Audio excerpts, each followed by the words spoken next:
aoudu billahi min ashaytaani rajim bismillahi rahmaani rahim mbokki internet yi ànd ak la chaîne Nouvelle Vision ñoo ngi leen nuyu di leen ziyaara di baalu ñëpp ak di masaw ñëpp coono di beral nuyu ak ziyaar itam suñu kilifa suñu wasila Seydou Mouhamadul Moustapha Sy xafidahullahu wa ayyadahu wa raah wa nasarah wa atala baqaa di ziyaar itam bu baax ñi nga xamante ne si ñoo ngi ñuy suivre à travers internet bi ci chaîne YouTube bi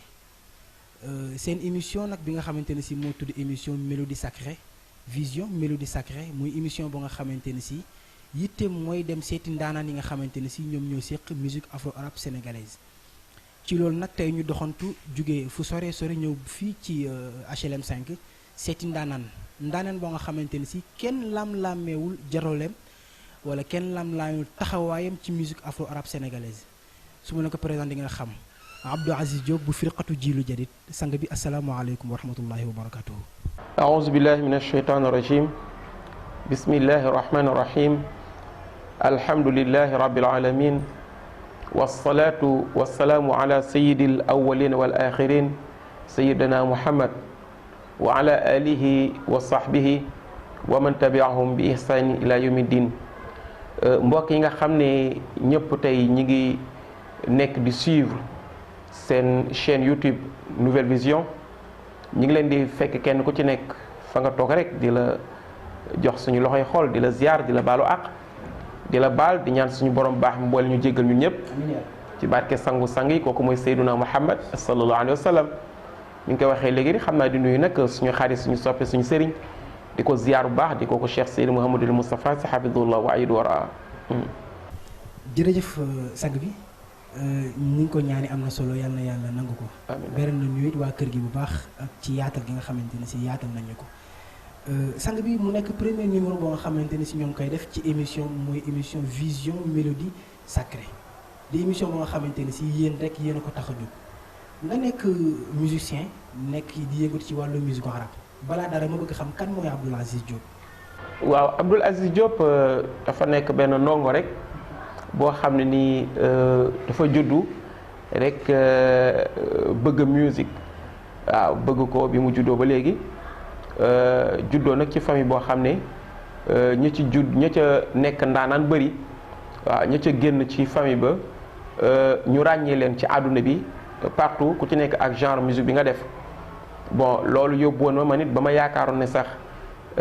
musique yooyu laay def ba suñu borom baax bi ommat ma ci keppaaru Cheikh Seydou Mouhamadul Moustapha Sy ba fa tabaarakallah ma mujj jël musique orientale bi nga xamante ni kii moom la ñuy def nii Abdou Aziz Diop ci gàttal. naka la inspiration bi nga def ci musique arabe lan moo tax demoo ci def yeneen musique lan moo la inspiré ba nga def ci musique arabe. waaw xam nga yàlla dafa def ne. ñu bokk ci benn mouvement bu mag bu ñuy wax Moustarchidine Moustarchidaty yàlla boole ñu nekk ci ñi nga xam ne dañu bokk ci encadrement cellule des cadets nekkoon ci depuis décembre 1986 yàlla def tamit ñu bokk ci moniteurs yi kon bokk loolu rek doy na xam ne mënatuñu def beneen musique boo xam ne jàngale amu ci maanaam musique profane bi mënatuñu ko woon def donte tàmbali woon nañu ko mais xamoon nañu ne bii du suñu bos mos naa ko lettre ma njëkk a bind sama góor gi def naa ne wax naa ko ne ko bu fekkee def naa tey musique bii c'est grâce à vous moom moo tax ma def musique bii nii kon loolu mu ci yow parce que musique bi ci ngay gën a mën a jàllale sa message ci la gën a dalee ci la gën a yiwee ci ngay baaxee ci ngay maanaam ci ngay defaroo daal ci ngay mën a defar nit ñi moo tax ma mujj adopté musique bi. doxantu woon naa nag seeti ku nga xamante ni si sa soppe la ba nga xamante ni si xale bu ndaw la ba muy doon sa soppe Seyda Marème Boye maa ngi koy ziar sax de passage yóbbante na may question nee na moom dafa bëgg a xam lan moo tax li ngay woy yëpp dafa seetlu ni woyu olof moom moo ci ëpp naam yaa ngi woy sax musique xasida yoo nga xamante ni si mag ñu baax ñi ñoom ñoo ko bind waaye seetlu na ni daal woy olof yi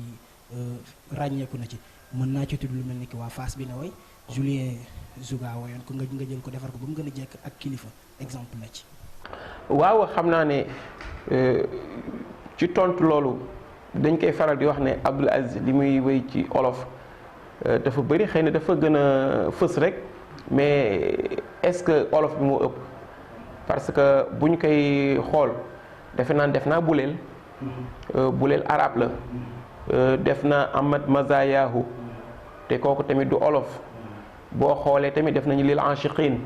te kooku du olof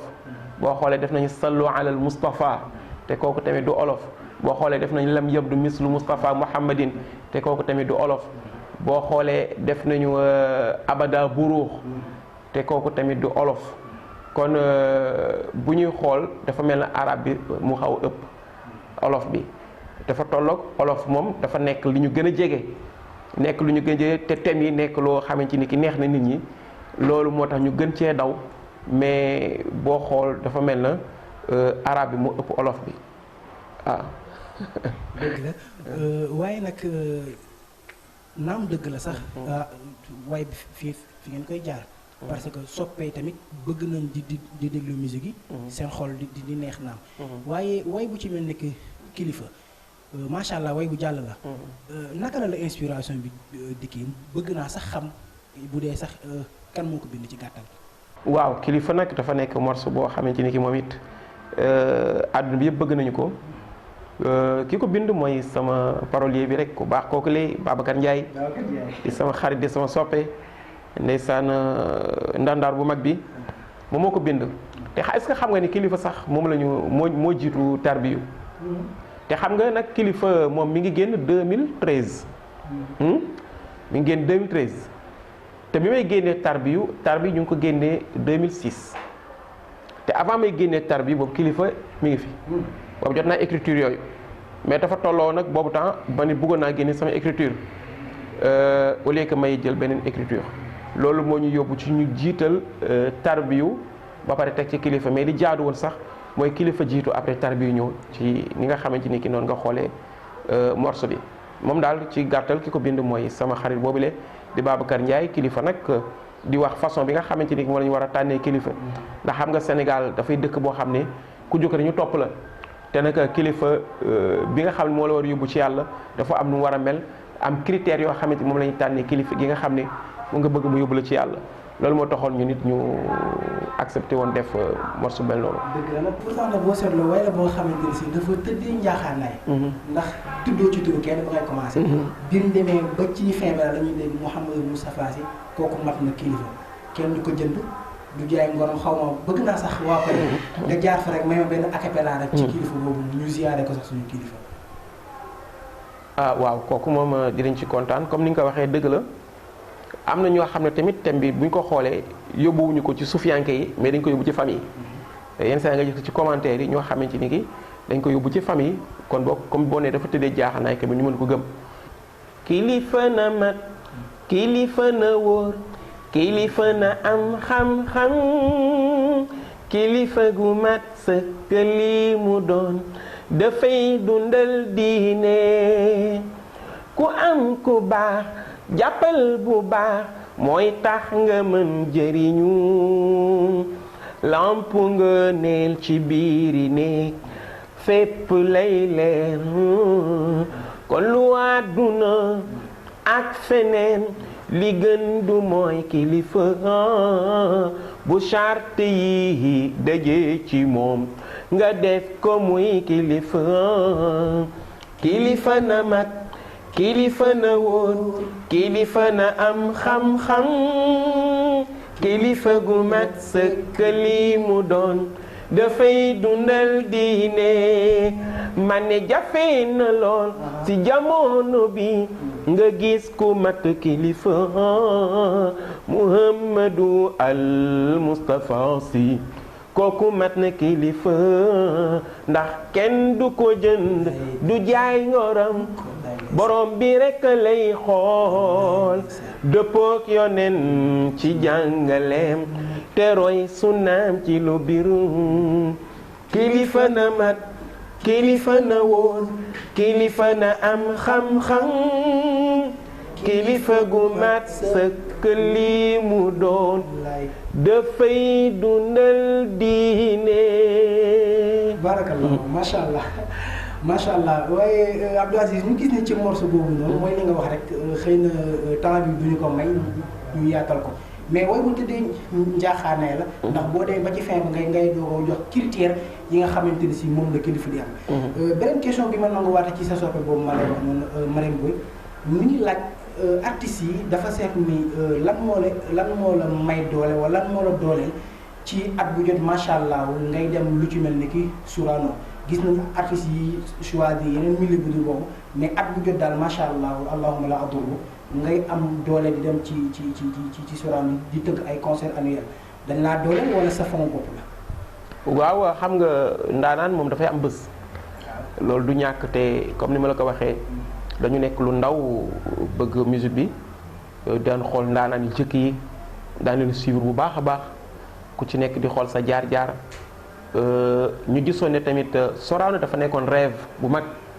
boo xam ne da nga gis ndaanaan bu ci nekk sa rêve bi gën a mag moo doon nga jaar Sorano. dégg naa ko ci sama xarit ba léegi Youssou Ndour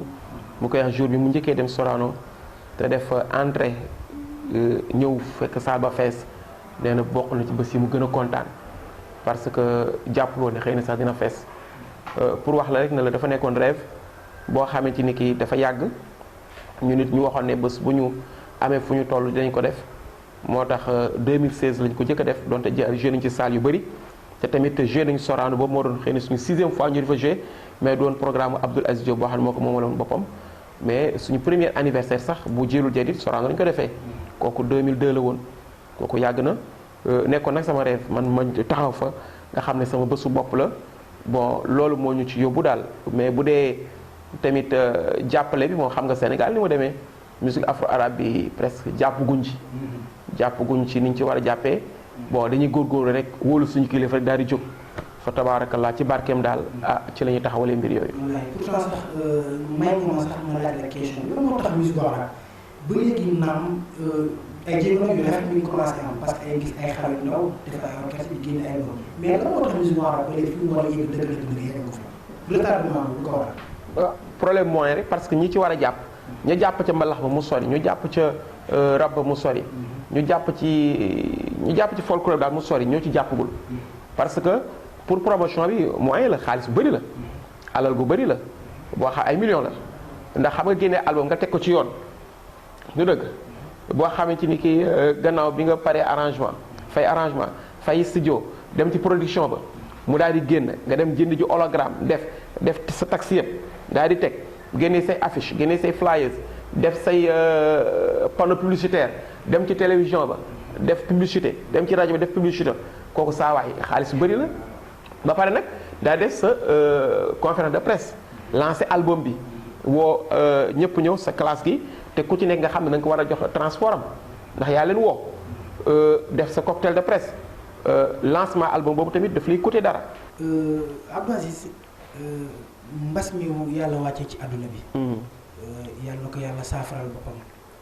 ñoo ngi jaare nag bu baax ña ci ñàkk seen bakkan ñëpp ak fu ñu mën nekk ci àdduna bi. waaye Amas di seen association bi séq ñi nga xamante ni ñoom ñooy def musique arabe bu Sénégal bi yëpp def ngeen ci benn single macha allah rafet na naka la sa participation demee ci way boobu di salaamun ala corona. waaw xam naa di ñëwaat di tontu ci laaj boobu comme Amas xam nga dafa nekk association bu am solo boo xam ne ñoom it dañu lëkkale seen doole ñoom ñëpp di association bi nga xam ne dafa matale ci Sénégal macha allah animateurs yi nga xamante ni ñooy def musique afro arabe ñooy animé musique afro arabe wax ne mbas bi mu amee ñu consulter ñu wax ne dañu bëgg def ci benn single boo xam ne ñoom it dañuy participer dañuy seen participation ci réew mi waaw bi ñu contacté nag ñu nit wax dëgg yàlla ñu accepté pour bokk ci yàlla def nag ñu dem defi enregistrement bi wala boog répétition yu jëkk après dem enregistré nag bi ñu enregistré ci la ñuy defaale vidéo yi foofu ci la ñu enregistré vidéo yi mu nekk nag loo xamante ni ki lu am solo la ci wane ne rek yow ci réew mi nga bokk ba réew mi lépp loo xamante ni laal na ko tamit yow nga yëngutu ci loolu tamit rafetlu woon nañu ko bu baax bu dee paroles yi nag tamit ñoom ñoo joxe paroles yi parole boo fa gis rek ñoom ñoo ko joxe daal. texte bi kan moo ko bind. non teewlu ma nag ki ko bind. waaw mais gis naa daal ñu bind idée originale Babacar Ndiombe Dia. waaw defe naa moo nekk animateur bu rajo fële. Dunia waaw Babacar moo yore idée wu moo def kii bi moo am xalaat bi xalaatu ne nañu def affaire bi daal moom Babacar moo am xalaat boobu daal mais deful texte bi texte bi waxoon nañu ma ko nag mais dama ko teelootul waaw. ban relation la Abdou Aziz Diop am ak yeneen firqa yi nga xamante ne si ñoom ñoo nekk ci biir Sénégal gi yëpp Jiilu Jadid Ahmadiya Okaat Tawfiq yeneen ak yeneen ak yeneen. waaw relation bu rafet la ñu seq ak mbokk yëpp depuis ñu tàmbali ba léegi nii ñëpp suñu ay xarit lañu ñëpp suñu ay soppe lañu wax dëgg yàlla waaw ñëpp laa bëgg nag waaw jàpp tamit ni ñëpp ma bëgg. dëgg la firnde bi mooy ci relation bu rafet boo demee 2011 def naa benn concert bu mag fële ca weti université école bu ñuy wax Yaw Selim. waaw keroog maa ngi ko tuddee Seyda Binda Thiam. mu nekkoon lu rafet keroog borom këram loolu yóbbu ko mu kontaan ndax jour ba dafa tombé ak Seyda amoon benn concert bu mag bu mu waroon a def fële ca Noto te man sax temps yoo romboon naa Noto ci seen banderole ñu wax ne ñu jógee publicité mais dañu fomm seen concert ndax man pour ñëw fekkee sa mbos. kon xam nga loolu lu rëy la. te keroog publicité ñu defoon ci rajo bi yëpp monsieur Ba moo ko fay pour wax na ne am nañu relation yu rafet. boo xoolee tamit sama anniversaire bi mu mujj def 2018 boo xoolee Seyda Nafisa moom laa ko tuddee moom it mu ñëw xeetu teraanga bu nekk def na ko ak ci cadeau yi sax am nañu boo xam ne dama ko wàccee sinon di nga ko gis macha allah pour wax la ne ñoom ñëpp daal am nañu relation yu rafet macha allah di wootente ku ci xew la tamit ñëpp dem loolu tamit lu rafet la macha allah ku ci soxla matériel tamit sa morom abal la loolu tamit rafet na. macha allah.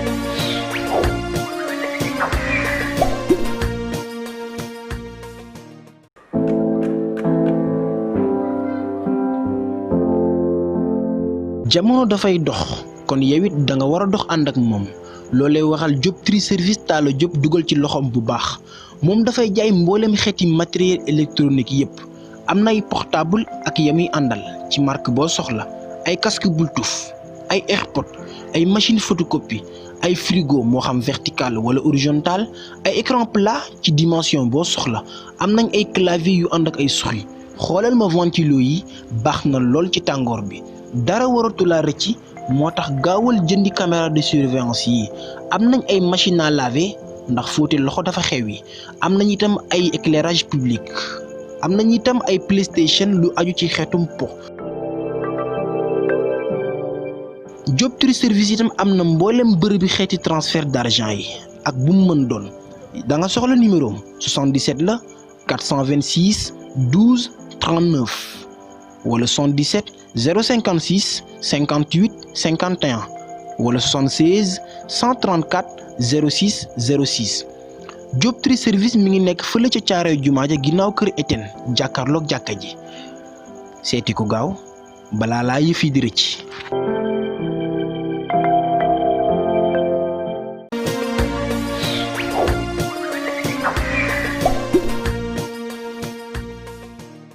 ma fàttali leen ba tey ñoo ngi fii ci HLM 5 seet si ki nga xamante ne si di ndaanaan bu mag ci musique arabe di Abdou Aziz Diop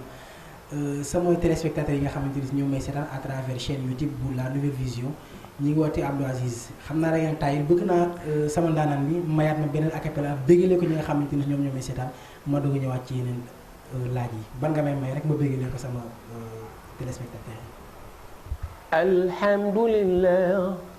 alhamdulillah bi awnillah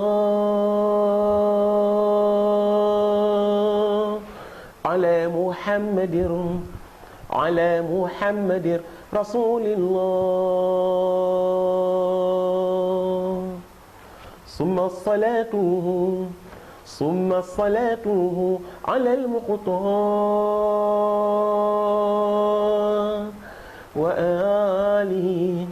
wa alihi adada mal amtar ñeem ko foofu parce que dafa bokk ci morceau yi waaj a ñëw incha allah. incha allah ñu ngi xaar album yi tamit incha allah ñaata album nga amagum. benn album solo parce que yére di ci des yëpp ci album mu Djilou Jadid la ma participé ci mais bu dee album solo benn laa ci am muy album Kilifa. doon 8 morceaux. man nii bokk naa ci ñu wax ni sa album Kilifa bi li nga génne ci morceaux yi dafa bare. 8 morceaux nga def bokk naa ci ñi ko wax ma waxaat la ko tey gisoo ni mënoo ko woon def vol 1 vol 2 tuddee ko album Kilifa vol 1 vol 2 génnee kaat yi après nga génne yenn kaat yi pourquoi pas. waaw bu dafa fekk ne morceaux yi bëri na fi bon mu waroon a génn bon 8 yi bon baax na parce que tamit boo génnee 4 te ñu di la soxla fu ci nekk ci Sénégal ngay def ay animation kon nit ñi da nga leen war a jox lu doy. da nga leen war a jox lu ñu soxla mais munoo def animation boo def 2 heures de temps nga yóbbu fa quelques morceaux bon loolu moo ñu yóbboon ci parce que ba ñuy def 6 la ñu waxoon la ñuy def ñuy dem di enregistrer ba si yàgg ñu ne nañu dolliwaat benn ñu daal ba si yàgg ñu ne nañu dolliwaat benn te xam naa ne bii di ñëw kon dina doy waar parce que boobu ëpp na 8. ëpp na 8 bon mënu ko ñu joxe nombre bi mais ñu ngi doon xalaat sax gën ko yokkaat mais dañ ko yemale fenn dinañu sax am problème ci fi ñu ko yemale parce que daf ci am ay thèmes yu am solo yu ci war a dugg te tamit am tamit ñoo xam ne ay projet la yoo xam ne ñoom it seen morceau daf ci waroon a dugg bon ñoom it sax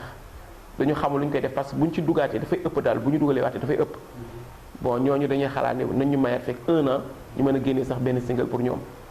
bon loolu quoi mais di génne ma neexuma bu doon sama sago su ma génnee rek dafay toogaat temps parce que diggante bi ma génnee ak bi war a génne def na 7 ans album Kilifa def na 7 ans fu nekk nii. effectivement waaw def na 7 ans te dama jàpp ni su ma génne waatee tamit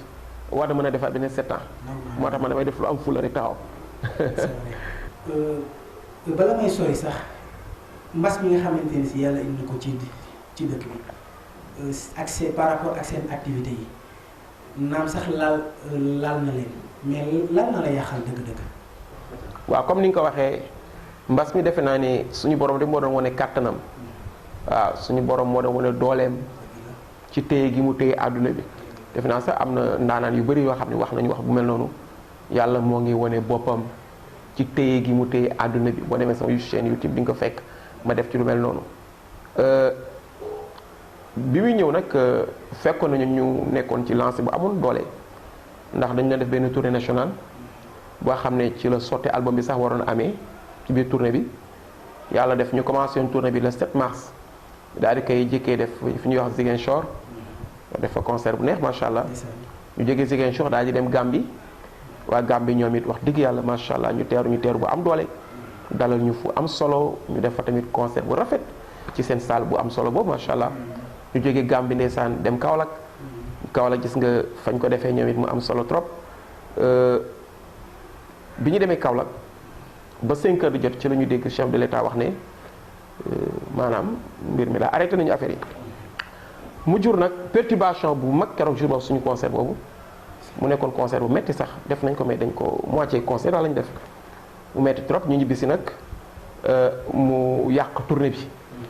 mais tournée bi mi ngi ko waroon tëjee Sorano le 6 juin bi passé nga xam ne teeloon naa jël date bi mu defee desee 1 an laa jëlee woon date bi yóbbu ci sama avance loolu daal bokk na ci li nga xamante ni ki yàqal nañu ko waaye ñu sant yàlla rek. kon financièrement laal nañ leen. waaw bien sûr laal nañu parce que xam nga tournée bi xaalis la woon. bon xaalis la woon bu bëri bon suñu borom ku baax la. kon mën naa jàpp ne Abdou Aziz def na tournée nationale wala am na fa des. ah bien sûr des na parce que ñun bi ñuy taxaw ñu ngi taxaw le 14 mars te affaire bi waroon na dem ba le 6 juin waaw dañ doon woor rek koor gi daal lañ doon arrêté parce que bu ñu demoon Bargny fa la ñuy arrêté ndax bu ñu dee Bargny rek semaine bi ci toog fa la koor gi di ñëwee. ñu bàyyi koor gi passé bu koor gi passé bu ñu woree après ci la ñu waroon dem jour Korité ci la ñu waroon jouer mbay sa ëllëg sa ci la ñu waroon dem ñandaan bu ñu jógee ñandaan après une semaine après ci la ñu war a def Sorano bi incha allah loolu la waroon demee daal bon pour wax la ne mënuma wax ne def naa tournée bi yëpp parce que ñetti étape rek laa def te boo jumulee 11 la waroon nekk.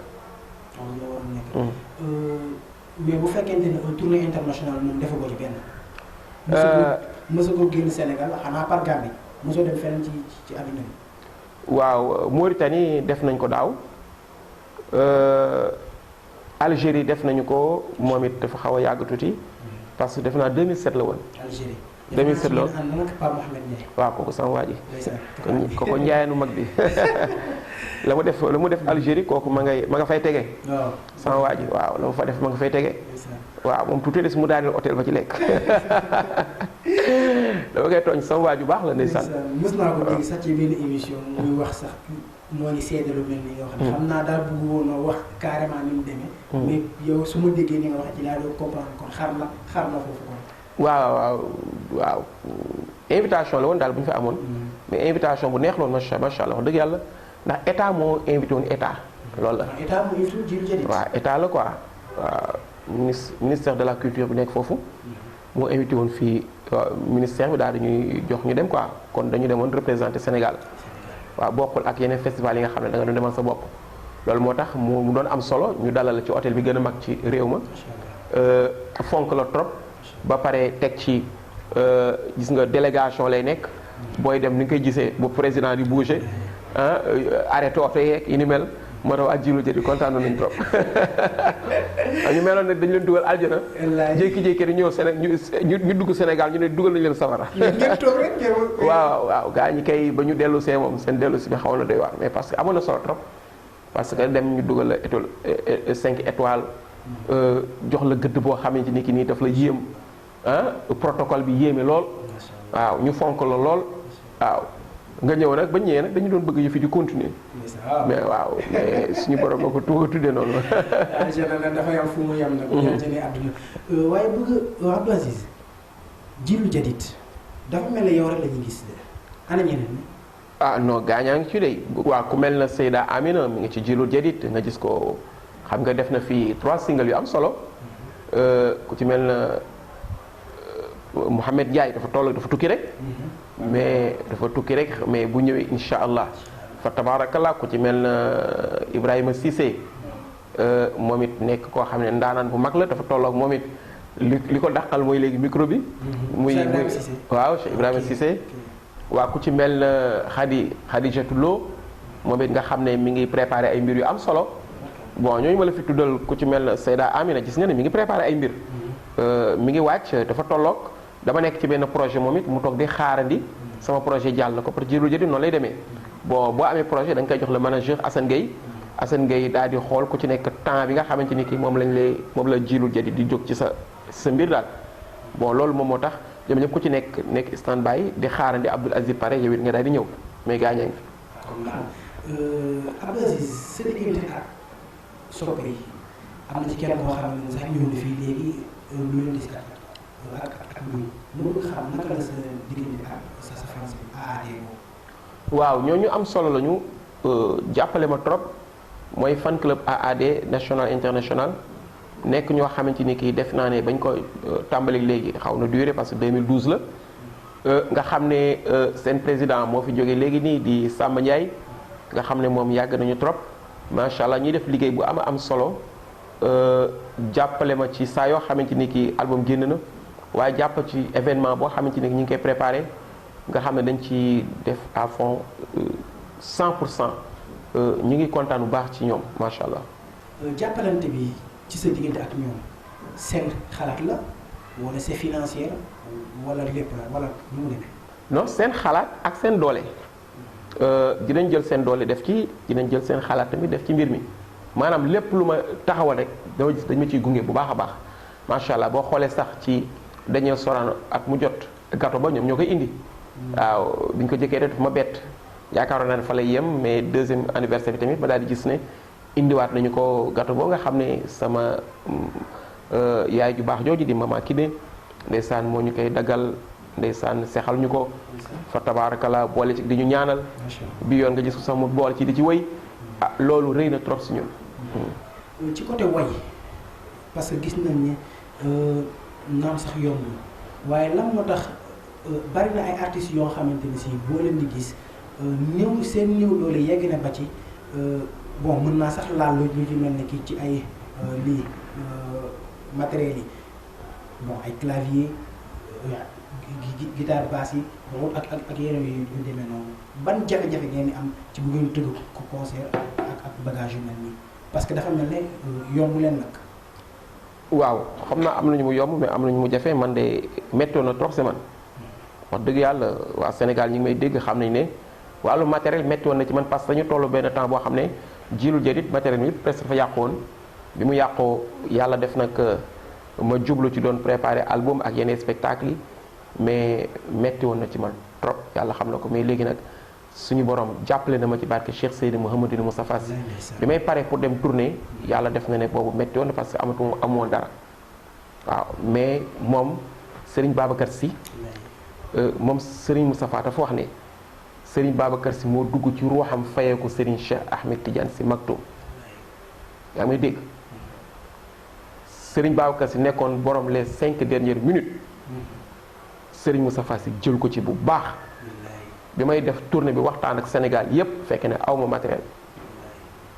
mais ci barke sama góor googu lépp mu mujj yomb wallahi ndeysaan lépp mujj na ma yomb clavier bu 1.175.000 xaw ma. oriental la. waaw oriental dernier cri. batterie gis nga ko nii bu bees tàq macha allah. man la sax jëw sànq bi maanaam lii moom bareegul orchestre mi gis nañu am nañu. ba may dem tournée laa jour ba ñu suba laay dem tournée laa ko am bu bees tàq. sonn ma ci. matériel yëpp amul ci benn boo xam ne sonn naa ci barke sama góor googu muy superviser lépp di superviser tournée bi ma xam ne mi ngi superviser tournée bi ma bàyyi kooku lépp rek waaw xamoon ne néew nañu doole mais ñu bàyyi kooku lépp rek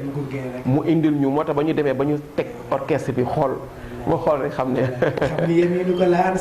lay de sant yàlla waaw loolu la mais matériel man sama côté waa Sénégal ma firxee xam nañ ko xam nañ ne man amoon naa ci problème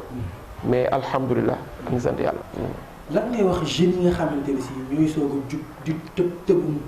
bëgg aar bi parce que orchestre yi bari nañu léegi bari boo xam kenn mënu ko wax foo tourné di dégg musique foo tourné di dégg ay single jeunes yi naam sax jar na encouragé mais lan nga leen di wax maa ngi sama morom ci dem la. bon man nag kontaan naa ci bu baax parce que dafay tax affaire bi gën a yaatu waaye li ma bëgg rek mooy nañu valoriser musique bi nañ ko valoriser. li ci metti nag mooy woykat yi ñoo bëgg ëpp instrumentaliste yi te nag dem jàngi ji instrument yi moom moo ñu gënal boo koy xoolal ci arrangeur yi arrangeur bu ci nekk ñaata woykat ñoo koy song kenn ku ci nekk ne firqa nga benn nit moo ñëw ne firqa la dem seeti benn arrangeur mu defaral ko ay morceau waaw xoolal arrangeur yi rek et plusieurs firqa ñoo leen di songandoo bon loolu dafa nekk loo xam ne nii lu jar a bàyyi xel la nañu dem jàngi ji instrument yi pour jàppale ñu ñun ñëpp waaye tamit ñu valoriser musique bi yaa ngi dégg ñu ci mën a dem jàngi solfège ñu jàngi solfège xam lan mooy gamme xam mélodie yaa ngi dégg xam rythme loolu tamit dafay am solo jox musique bi valeur nag moom mooy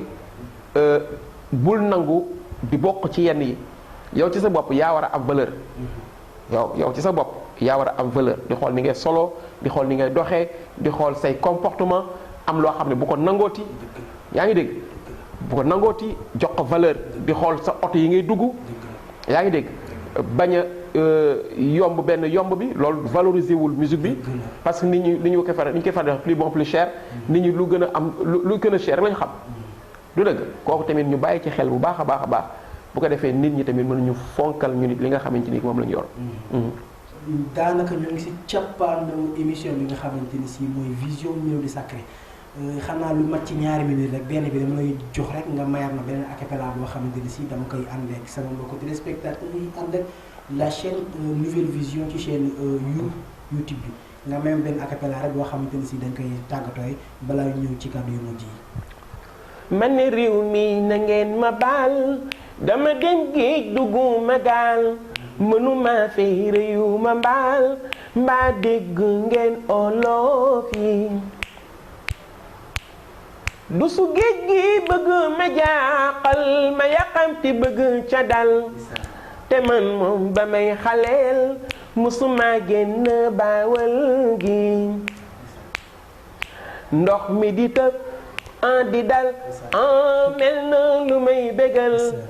te man moom ba may xaleel mësuma génn Kajoor gi. macha allah ndaanaan yëf yi dafa mel ni yegg si nañu ci cappaandaw gi wasal naa fi nihaaya sa kàddu gu mujj rek ban kàddu moom ngay dénk ñi nga xamante ni si ñoom ñoo nekk ci biir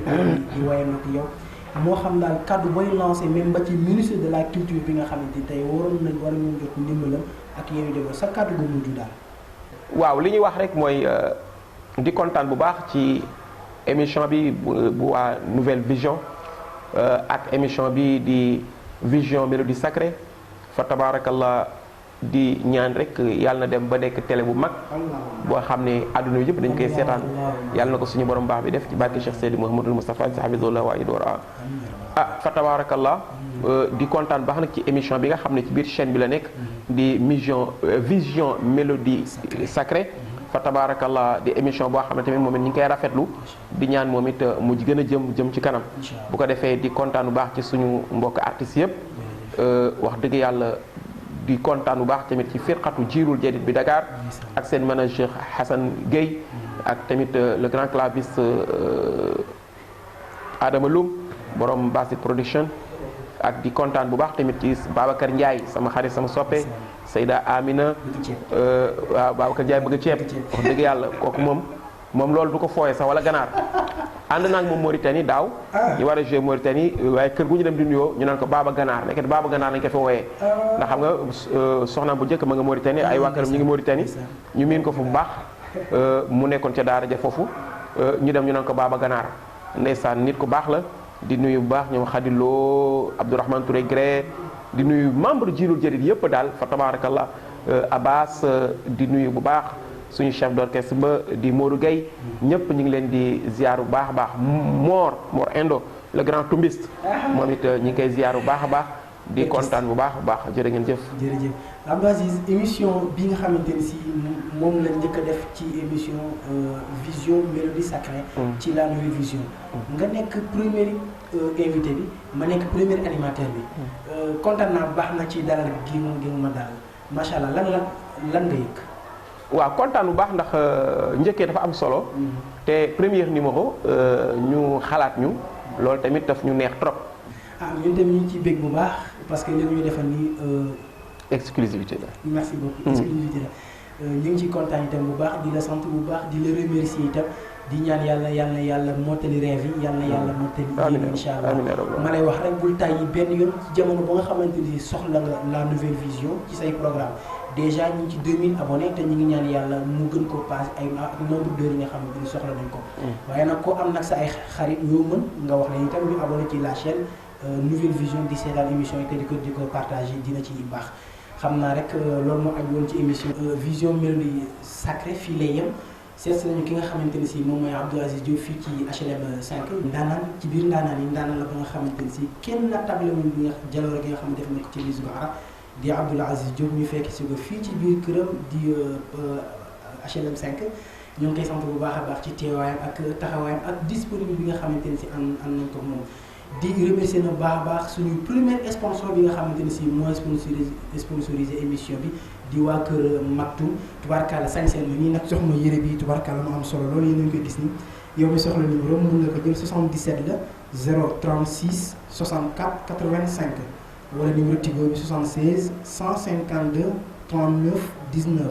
wala 70 343 30 11 loo fa def rek boo demee ñu sañseen la jox la li nga bëgg sañseen la chaque numéro bu jot nag dinaa daaj bu bees tàq di ko ànd ak yéen wa axiru daawana an alhamdulillahi rabbil alamin subhana rabbika rabbil izzati amma yasifun wa salaamun ala al mursalin walhamdulillahi rabbil alamin kon nag atmim lana nurana waghfir jaraimana taqdi hawaijana ya wasi arrahami wa axiru daawana an alhamdulillahi rabbil alamin wa salaamu aleykum wa rahmatullahi taala wa barakatuh ila liqa insha allah.